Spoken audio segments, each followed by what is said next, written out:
桌子上有一杯咖啡。桌子上放着一杯咖啡。山上有一个男人。山上住着一个男人。墙上有3幅画。墙上挂着3幅画。教室里有6个学生。教室里坐着6个学生。房子前面有一辆车。房子前面停着一辆车。In a previous video, we learned how to use verb plus j structure to describe a state that results from an action. For example, 他喜欢开着窗户。他们经常站着工作。I highly recommend you watch that video first before you watch this one, because I'm going to skip through some basic ideas about using j to communicate a state of being. See below for the video link. So other than using j to describe a state of an action, you can also use it to describe a state of an object. In this case, the subject is usually a place, followed by a verb plus j, and then the object. It's used to express a state of an object by putting an emphasis on how the object exists. You probably know 有 can also express the existence of an object, so I put them side by side in the examples to help you see how the particle 着 could be used to express the existence of an object, but in a slightly different way from the use of 有。桌子上有一杯咖啡。There is a cup of coffee on the table. 桌子上放着一杯咖啡。There is a cup of coffee put on the table. When you use 有 to describe an existence of something, you are simply saying that the object exists. But when you use verb plus j structure, you are not only communicating the existence of that object, but also how it ended up where it is by adding verb plus j before the object. So from the second sentence, not only do you know 一杯咖啡 exists on the table, but you also know that it is put on the table. It communicates the state of the cup of coffee put on the table.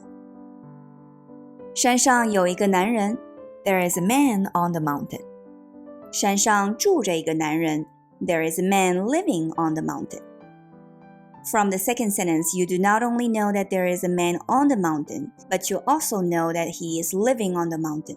It communicates the state of the man living on the mountain. 墙上有3幅画。There are 3 paintings on the wall. 墙上挂着3幅画。There are 3 paintings hanging on the wall. From the second sentence, you do not only know that there are 3 paintings on the wall, but you also know that those paintings are hanging on the wall. It communicates the state of the pictures hanging on the wall. 教室里有6个学生。There are 6 students in the classroom. 教室里坐着6个学生。There are 6 students sitting in the classroom. From the second sentence, you do not only know that there are 6 students in the classroom, but you also know that those 6 students are sitting in the classroom, not standing. It communicates the state of the students sitting in the classroom. 房子前面有一辆车。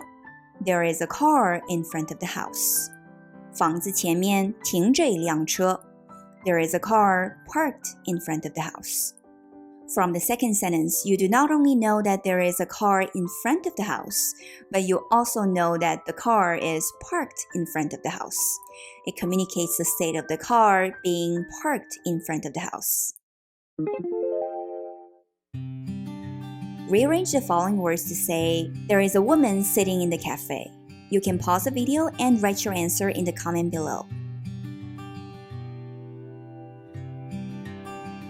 Yes, the answer is 咖啡店里坐着一个女人。Rearrange the following words to say there is a grandpa standing in the front. Again, you can pause the video and write your answer in the comment below.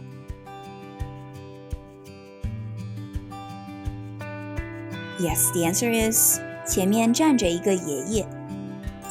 Rearrange the following words to say there is a bird flying in the sky. And you can also pause the video and write your answer in the comment first. Yes, the answer is 天上飞着一只鸟。Okay, this is a summary. You can take a screenshot and crop it out for your future reference. If you have any questions, you can ask in the comment section below.